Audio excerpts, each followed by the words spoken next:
नमस्कार, जय माता दी, जय महालक्ष्मी। मैं हूं आपके साथ आपकी अपनी हुसैन दोस्त डॉक्टर वाय राखी और सालों साल से आप मुझसे धनवर्षा पोटली मंगाते हैं। ये एक ऐसी चमत्कारी पोटली है जो लोग हमारे साथ अभी नए जुड़े, हमारे परिवार का हिस्सा। मैं उन्हें बता दूं, इसे धनतेरस वाले दिन आपको अपनी तिजोरी में, अलमारी में, गल्ले में, अपने ऑफिस में, अपने फैक्ट्री में या अपने मंदिर में घर के रखना होता है। ऐसा नहीं है कि इस पोटली को रखने के बाद धन की बारिश होने लगती है और आप हाथ पर हाथ धरकर घर पर बैठ जाइए, बाकी सब कुछ तो ये पोटली कर लेगी। अगर ऐसा होता तो ये पोटली अपने हाथों से बनाकर पूरे देश में मैं बांट देती। ये पोटली लक्ष्मी का साक्षात रूप है। ये तो जब आपके घर में जाएगी, आपको मिलेगी, आपके हाथ में आएगी, वो वाइब्रेशन से आप महसूस करेंगे। आपकी अपनी पूरी तरह से स्वतंत्र हैं, आपकी चॉइस है। लेकिन आपको अपने घर में लक इनहैंस बढ़ाना है और आपको पैसा बहुत चाहिए। आप बहुत मेहनत करते हैं लेकिन 99 पर आके आपके काम रुक जाते हैं। कुछ भी ऐसा है तो आपको ये धनवर्षा पोटली ज़रूर मंगानी चाहिए। अगर आपको ये धनवर्षा पोटली चाहिए तो पूजा, अनु और आरती को कॉल करें हमारे ऑफिस के नंबरों पर और तुरंत आप अपनी पोटली बुक कराएं। लेकिन जब भी आप पोटली की पेमेंट करें, पहले वीडियो कॉल कर ऑफिस, जो मेरे पीछे आपको ऑफिस दिखाई दे रहा है, ये ऑफिस या मुझे ज़रूर देखें। जब तक आप ऐसा ना करें, जब तक कहीं पर भी पेमेंट ना करें, ताकि आपकी कीमती कमाई कहीं फंस ना जाए। नंबर 1। नंबर 2, हमारे ऑफिस से कभी आपको कॉल नहीं आता, हम सीधा आपसे वीडियो के थ्रू बात करते हैं।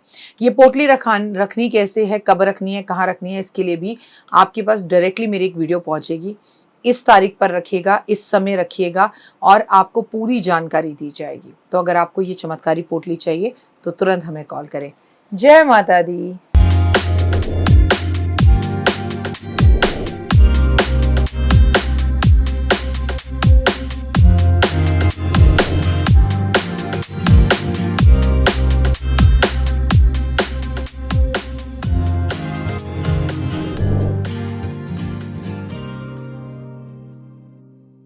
नमस्कार, सुस्वागतम, वेलकम, अभिनंदन। मैं हूं आपके साथ आपकी अपनी हुसैन दोस्त डॉक्टर वाय राखी। आपका स्वागत, अभिनंदन करती हूं आपके, मेरे और माता रानी के इस यूट्यूब चैनल में। जीवन में दो चीज़ कभी एक जैसी नहीं रहती, आपकी उम्र और अच्छा समय, और बुरा समय भी। अच्छा समय हो वो भी निकल जाएगा, बुरा समय हो वो भी निकल जाएगा। सुस्वागतम, वेलकम, अभिनंदन। मैं हूँ आपके साथ आपकी अपनी हुसैन दोस्त डॉक्टर वाय राखी। आपका स्वागत, अभिनंदन करती हूँ आपके, मेरे और माता रानी के इस खूबसूरत से यूट्यूब चैनल पर, फेसबुक पेज पर। ओए होए, की हाल चाल है सोने हो, कैसे हैं आप? श्राद्ध कब से कब तक हैं? श्राद्ध पक्ष, पितृपक्ष, चमत्कारी रोटी, ओए होए। और बहुत सारे लोग हैं, प्लीज़ कमेंट करें मुझे कि कौन मेरे साथ पिछले 3-4 साल से लगातार ये चमत्कारी रोटी जो है वो इन 15 दिन में गौ माता को खिलाता है। और कोई बात नहीं, एक आध दिन अगर रह भी जाता है, लेकिन क्या आपको पता है 15 दिन एक पितरों की सेवा कर पूरा साल बहुत अच्छे से गुजरता है। पॉजिटिविटी रहती है और मन में ना गिल्ट नहीं रहता कि मैं अपने पितरों को टाइम नहीं दे पाया, मैंने हौ अमावस पर नहीं खिलाया, हौ मुझसे ये रह गया। कितना अच्छा है ना कि हम पूरे साल करते रहें और जीवन को खुशहाल बनाएं। श्राद्ध कब से कब तक है? 7 सितंबर के दिन रविवार को पहला श्राद्ध है। श्राद्ध पक्ष आरंभ हो रहा है और 21 सितंबर तक रहेगा। मैं आपको बता दूं कि श्राद्ध पूर्णिमा से शुरू होता है, तो जिनके यहाँ पूर्णिमा पर किसी की मृत्यु हुई है उनके यहाँ पूर्णिमा का श्राद्ध भी काउंट होगा। 7 सितंबर दिन रविवार का श्राद्ध पक्ष आरंभ हो रहा है। इस टाइम पर ऐसा हमारे यहाँ कहा जाता है, मुंडन नहीं होता, शादी नहीं होती, विवाह नहीं होता, गृह प्रवेश नहीं होता, मंगनी नहीं होती, सगाई नहीं होती। हाँ, अगर आपकी एनिवर्सरी आप बना लीजिए, आपका जन्मदिन आप बना लीजिए, लेकिन कोई भी नया कार्य नहीं किया जाता। और वैसे भी इस वक्त चतुर्मास चल रहा है, उस चतुर्मास में भी कोई नया कार्य नहीं किया जाता दोस्त। और ऐसे में कुछ नए कपड़े खरीदना या चीज़ें, लेकिन ये अतिशोक्ति है। अब देखिए, हम माता रानी के लिए जितना भी सामान खरीदते हैं, पूजा पाठ, आराधना अर्चना का सामान लेते हैं, या दिवाली के लिए जो भी सामान लोग इकट्ठा करते हैं, वो सब व्यापारी जो है वो श्राद्ध पक्ष में ही खरीदते हैं। हाँ, आप अपने घर में खरीद के नहीं लाते, लेकिन वो तो श्राद्धों में ही खरीदते हैं। अगर आप कोई काम कर रहे हैं, आप व्यापारी हैं, तो आपको उसमें वहम करने की ज़रूरत नहीं है। बस आप अपने पितरों के नाम की पूजा पाठ, आराधना अर्चना ज़रूर करें। कोशिश करें, हमारे बुजुर्ग करते थे कि श्राद्ध में आप शेव ना करें, लेकिन आप कॉर्पोरेट वर्ल्ड में काम करते हैं, बड़े बड़े ऑफिसेज में काम करते हैं, तो ये पॉसिबल नहीं है। वर्क फ्रॉम होम हो तो कोई बात नहीं, अगर करनी भी पड़े शेव तो करें, लेकिन कोशिश करें आप महिलाएं तो पार्लर ना जाएं, ऐसे में लहसुन प्याज ना खाएं तो बहुत अच्छा है। इन 15 दिन में दान पुण्य करें, आप भागवत गीता का पाठ करें, आप गीता का पाठ करें, भागवत का पाठ करें, आप अपने घर में सुंदरकांड, हनुमान चालीसा, संकट मोचन, बजरंग घाट का पाठ करें, आप धार्मिक पुस्तकों का वितरण करवाएं, आप भंडारे करवाएं, आप चींटी को खाना ज़रूर दें, आप कौओं को खाना ज़रूर दें, आप गाय की चमत्कारी रोटी ज़रूर निकालें।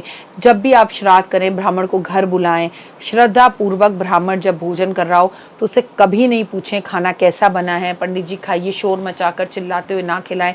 पंडित को कभी भी कपड़े ज़रूर दें और भोजन में, श्राद्ध में वही चीज़ बनाएं जो आपके बुज़ुर्ग इस दुनिया से चले गए हैं और अब इस दुनिया में नहीं हैं, उनके काम आए, उनकी पसंद की हो, उनको पसंद हो।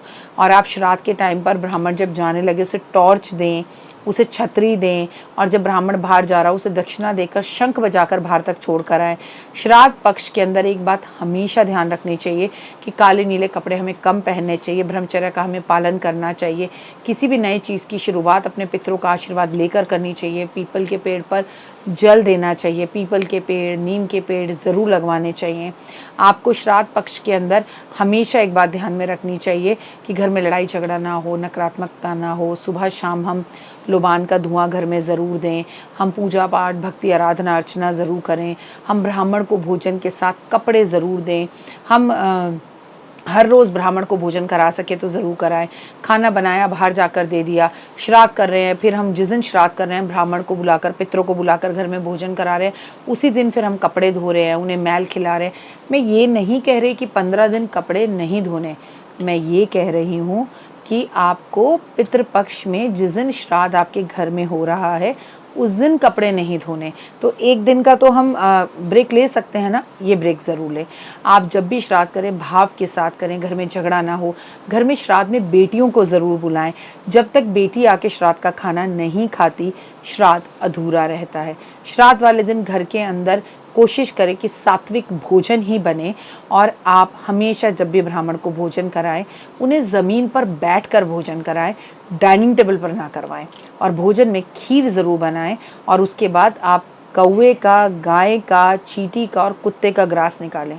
अब आप सोचिए, अगर हम कुत्तों को पूरी तरह से दिल्ली से गायब कर देंगे तो अपने पितरों के नाम का जो हम कुत्ते का ग्रास निकालते हैं वो हम उसे कैसे खिलाएंगे।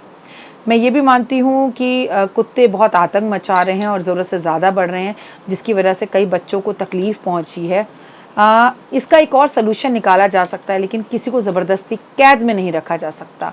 इस विषय पर भी हमें ज़रूर सोचना चाहिए, क्योंकि कुत्ते केवल सिर्फ हम पाल रहे हैं या हम उन्हें कुछ खाने पीने के लिए दे रहे हैं, हमारे सेंटिमेंट्स उनके साथ जुड़े हैं की बात नहीं है, वो हमारे पितरों से भी जुड़े हैं। इस विषय पर भी ज़रूर सोचिएगा। चलिए फ़िलहाल मुझे दीजिए इजाज़त, अपना अपनों का रखे खास ख्याल। भगवान आपके पितरों को वो जहाँ भी है शांति दे और उनकी आत्मा को शांति दे, क्योंकि शरीर मरता है, आत्मा कभी नहीं मरती। आपके पितर इसी धरती पर आपके साथ होते हैं इन 15 दिनों में।